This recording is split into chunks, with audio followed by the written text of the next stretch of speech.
हमारे चेहरे पर मिलता है कि भैया हम आपके लिए दौड़ेंगे। चिराग जी वहाँ नहीं जाते, अरुण भारती नहीं जाते हैं। लेकिन अब जब वहाँ बसर गुजर कर रहा आदमी तो कहाँ जाएगा ठंड में, और आज कह रहा है कि तोड़ दे, ऐसे ये हो सकता है? पुनर्वास की व्यवस्था करवाई जाएगी, उसके बाद ही तोड़ा जाएगा घर, ऐसे नहीं टूटेगा कोई घर। अगर बुलडोजर केवल दलित समाज के लोग पर, केवल पासवान समाज के लोग पर क्यों झंडा उठाएगा पार्टी का? अगर हमारे दलित समाज माता बहने अगर ठंडी, भीषण ठंडी में तड़प करके जान दे दे, बूढ़ा बुजुर्ग मर जाए ठंडी से। नालंदा में 150 घरों को तोड़ने का, दलितों के घर को तोड़ने का आदेश दिया गया है। आपका दलित समाज बेघर हो रहा है, उनके घरों पर बुलडोजर चलाया जा रहा है। कि भैया हाथ जोड़ करके निवेदन करता हूं कि उनके घरों को टूटने से बचा लिया जाए। मैं लोजपा का कर्मठ सिपाही होने के नाते उनकी आंसू पोंछने में कहीं कोई कसर नहीं छोड़ता हूं। केवल दलित समाज, दलितों में खाली पासवान ने अतिक्रमण किया हुआ है, आओ कोई नहीं है। अतिक्रमण तो अब सरकारी आवास वहाँ बनना है, ये लेकिन दलित परिवार बेघर हो जाएगा, ये भी बहुत दुख की बात है। भविष्य के मुख्यमंत्री के तौर पर देखते हैं और भैया को अग्रिम बधाई।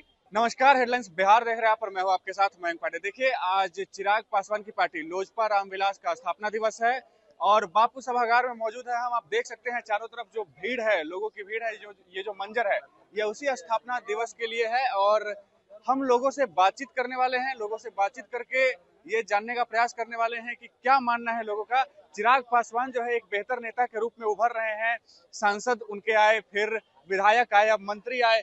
क्या देखते हैं मुख्यमंत्री के तौर पर भविष्य में? अरे बिल्कुल मुख्यमंत्री के भविष्य के मुख्यमंत्री के तौर पर देखते हैं और भैया को अग्रिम बधाई बिहार के भावी मुख्यमंत्री बनने की। किंतु एक आवेदन, निवेदन, प्रतिवेदन जो कह लीजिए कि भैया आपसे बारंबार कोटि कोटि निवेदन है कि जिस तरीके से बिहार में नालंदा में 150 घरों को तोड़ने का, दलितों के घर को तोड़ने का आदेश दिया गया है, बिहार के शेखपुरा जिला में 40 घरों को नोटिस दिया गया है। मैं भैया से एक कार्यकर्ता होने के नाते, आपके छोटे भाई होने के नाते, आपके पार्टी का एक कर्मठ सिपाही होने के नाते मैं आपसे निवेदन करता हूं कि भैया हाथ जोड़ करके निवेदन करता हूं कि उनके घरों को टूटने से बचा लिया जाए। कहां जाएंगे आपके समाज के लोग? बूढ़े बुजुर्ग हमारे घर पर आकर के दिन दिन भर बैठते हैं, रोते हैं। मैं लोजपा का कर्मठ सिपाही होने के नाते उनकी आंसू पोंछने में कहीं कोई कसर नहीं छोड़ता हूं। आज अपना पैसा खर्च करके हम लोग पटना आए हैं भैया से ये अनुग्रह आवेदन करने के लिए कि भैया कृपया आपके सत्ता में रहते हुए उनके घरों को नहीं तोड़ा जाए। 5 साल अगर आपकी सत्ता है तो 5 साल का वक्त कम से कम हमारे समाज के लोगों को उनके घरों से वंचित होने के लिए कम से कम बख्श दिया जाए। लेकिन सरकार कहती है कि ये अतिक्रमण हटाया जा रहा है। आपका आरोप है कि सिर्फ दलितों के घरों को तोड़ा जा रहा है। बताइए ना भैया, कहाँ अतिक्रमण किए हुए? अतिक्रमण पर केवल दलित है क्या? केवल दलित समाज, दलितों में खाली पासवान ने अतिक्रमण किया हुआ है, आओ कोई नहीं है। 70% दलित से ज्यादा लोग अदर समाज के लोग किए हुए हैं कब्जा, मगर बुलडोजर केवल दलित समाज के लोग पर, केवल पासवान समाज के लोग पर, केवल रविदास समाज के लोग पर, ये कौन सा अतिक्रमण है? एक पुरानी जमाने में हम लोग कहावत सुनते थे कि गरीबी हटाओ का नारा, यहाँ तो गरीब और दलिते को हटाओ का नारा हो गया। बुलडोजर का ऐसा शौक। पासवान समाज के सबसे बड़े जो नेता हैं, केंद्र में भी हैं और बिहार में भी उन्हीं का सरकार है, चिराग पासवान, फिर भी आवाज नहीं सुना जा रहा है। भैया को गुमराह करके ये लोग रखे हुए हैं, भैया को ये लोग गुमराह करके रखे हुए हैं कि आपका दलित समाज बहुत खुश है, मगन है। मगर आपका मीडिया, आप अपने चैनल के थ्रू अरविंद कुमार की आवाज को दिखाइए कि देखिए चिराग भैया जी, आपका समाज दुखी है, रो रहा है। इन तमाम नेताओं के चाटुकार चापलूसों के चक्कर में मत रहिए। आपका दलित समाज बेघर हो रहा है, उनके घरों पर बुलडोजर चलाया जा रहा है। आपके माताएं बहनें रो रही हैं, कुंवारी बहनें रो रही हैं कि हमारी शादी होने वाली थी, बताइए कुटुंब कौन घर पर आएगा? उनके बच्चे रो रहे हैं कि ठंड में कहां जाएंगे, चौराहे पर रहेगा क्या? तो अगर 19 विधायक होने के बावजूद भी अगर दलित समाज बेघर हो जाएगा और केंद्र में 5 सांसद होने के बावजूद भी अगर दलित समाज बेघर हो जाएगा तो लानत है ऐसी राजनीति पर। छोड़ देना चाहिए ऐसी राजनीति सबको।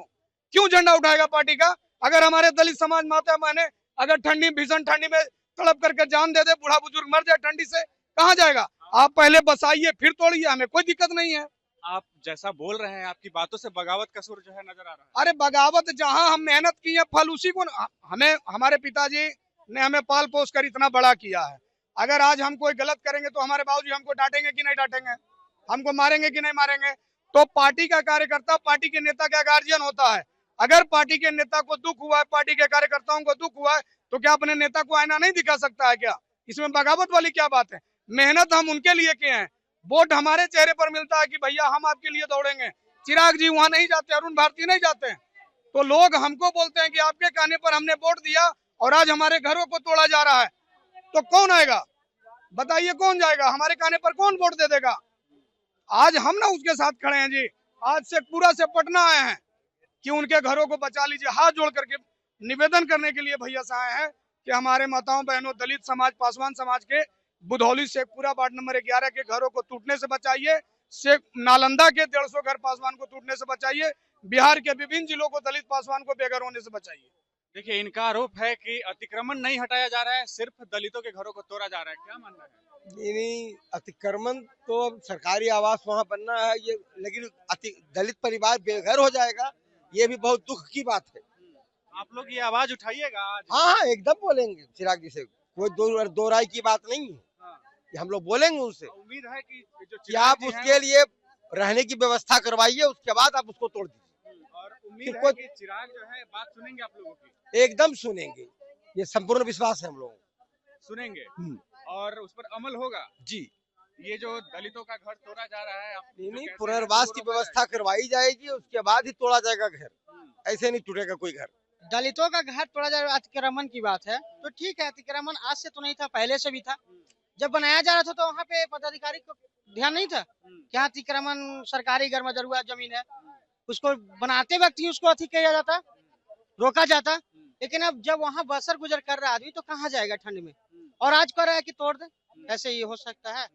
तो वही चिराग भैया से सबका अनुरोध यही है कि आपको दलित परिवार को, लोजपा के ही कार्यकर्ता जी निशी पासवान है, मेरा भी नाम हुआ, और आज चिराग पासवान के सामने में बात रखेंगे। यस, रखा जाएगा। क्या वो नहीं जान रहे हैं? उम्मीद है कि बात सुना जाएगा। सुना जाएगा, सुन भी लिए हैं। पूरा पार्टी के तमाम लोग, चिराग पासवान खुद यहाँ मौजूद रहेंगे। हाँ हाँ, सुनेंगे, रखा जाएगा। और एक भैया का एक देखिए, एक और समस्या है विद्यार्थी लोग का, जो भैया देखिए बहुत अच्छा बात है लिखे हैं कि जो एग्जाम है बिहार का, जो नीतीश सरकार हमारे क्या अलाउ किया है कि जो भी एग्जाम रहेगा 100 रुपया लगेगा डोमेस्टिक में। तो ठीक है, सभी को तो 100 रुपया लगेंगे ही, और इसमें SC/ST का था तो SC/ST का तो हमेशा 100 रुपया लगता था। तो हमारे पास आरक्षण कहाँ मिला? हमारे आरक्षण मिला? बराबर तो कर दिया। नीतीश जी हमारे बोलते हैं कि सबको आरक्षण बहुत ज्यादा है, कहाँ आरक्षण मिल रहा है? साले OBC जनरल सभी को तो मिल रहे हैं। थे पहले 400 लगते, अब 100 रुपये कर दिया, सभी को बोल रहे हैं 100 रुपये लगेगा, तो हमें भी तो 100 रुपये लग रहा है। हम भी ऑनलाइन करने, पहले भी हम 100 दे देते, अभी भी 100 दे रहे हैं। तो कहाँ हमारे साथ अति हो रहा है? हमारे पर भी तो ध्यान दिया चिराग पासवान भैया, हम लोग भी तो SC/ST समुदाय से हैं। मतलब दोनों जो मुद्दा है, दोनों का आवाज आप लोग उठाएंगे चिराग पासवान? क्यों नहीं, आवाज ही उठाने के लिए तो आए हैं। दलित महादलित में कितना अथी है गरीब। आज ठीक है, फॉर्म भरने की बात आता है, अभी 150 लग रहा है, हम भी अभी बिहार SCC का फॉर्म आ रहा है, अभी तक नहीं डाल पाए। बताइए, अगर यही कारण से अभी अगर यही निःशुल्क होता, होना भी चाहिए, कोई भी कहेगा सबको जब माफ हुआ तो SC/ST का माफ नहीं होना चाहिए? तो कहाँ माफ हुआ? सब 100 हम, मेरा भी लग रहा है, उसका सब तो सेम बराबर कैटेगरी में आ गए, तो कहाँ SC/ST के दायरे में हम लोग आ गए? ठीक है, देखिए ये जो लोग हैं जो चिराग पासवान की पार्टी के स्थापना दिवस पर यहाँ पहुंचे हैं, सभी तमाम लोजपा के कार्यकर्ता हैं। आप देख सकते हैं ये जो भीड़ है यहाँ पर, ये तमाम भीड़ जो है लोजपा के कार्यकर्ता यहाँ पर एक एक करके पहुंच रहे हैं। और बापू सभागार में जो स्थापना दिवस है चिराग पासवान की पार्टी लोजपा रामविलास का जो स्थापना दिवस है, उसके लिए लोग आ रहे हैं। और लोगों में एक चीज है जो उनका कहना है कि जो अतिक्रमण हटाने के नाम पर लोगों का घर तोड़ा जा रहा है, वो दलितों का घर तोड़ा जा रहा है, और एक बगावत का जो सुर है चिराग पासवान के कार्यकर्ताओं में देखने को मिल रहा है। बहरहाल आप क्या सोचते हैं, कमेंट बॉक्स में अपनी राय हमारे साथ जरूर साझा करें, और तब तक के लिए बने रहे हमारे साथ और देखते रहे हेडलाइंस बिहार। धन्यवाद।